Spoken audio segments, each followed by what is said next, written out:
భారత చరిత్రలో ఒక సువర్ణ అధ్యాయం మొఘల్ సామ్రాజ్యం. ఇప్పుడు ఒక్కొక్క మొఘల్ చక్రవర్తులు ముందుకొచ్చి తమను తాము పరిచయం చేసుకుంటారు. పానిపట్ యుద్ధం నా జీవితం మరియు భారతదేశ చరిత్రలో ఒక మలుపు.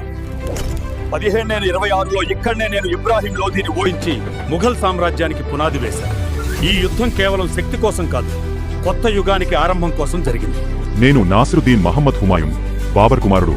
1530లో సింహాసనాన్ని అధిష్ఠించాను. కానీ షేర్షా సూరి చేతిలో ఓటమి చెందగా తిరిగి 1555లో ఢిల్లీపై ఆధిపత్యం సాధించాను. నేను జలాలుద్దీన్ ముహమ్మద్ అక్బర్. నేను 1556 నుండి 1605 వరకు పరిపాలించాను.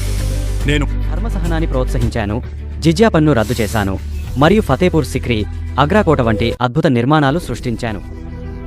నేను నూరుద్దీన్ మహమ్మద్ జహంగీర్ 1605 నుండి 1627 వరకు పాలించాను. కళ, సాహిత్యం, ప్రకృతి సౌందర్యం పట్ల నా అభిమానం అపారమైనది.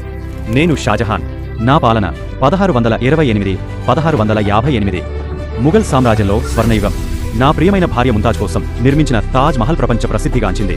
అలాగే ఢిల్లీలోని లాల్ఖిలాను కూడా నేను నిర్మించాను. నేను ఔరంగజేబ్ 1658 నుండి 1707 వరకు పాలించాను.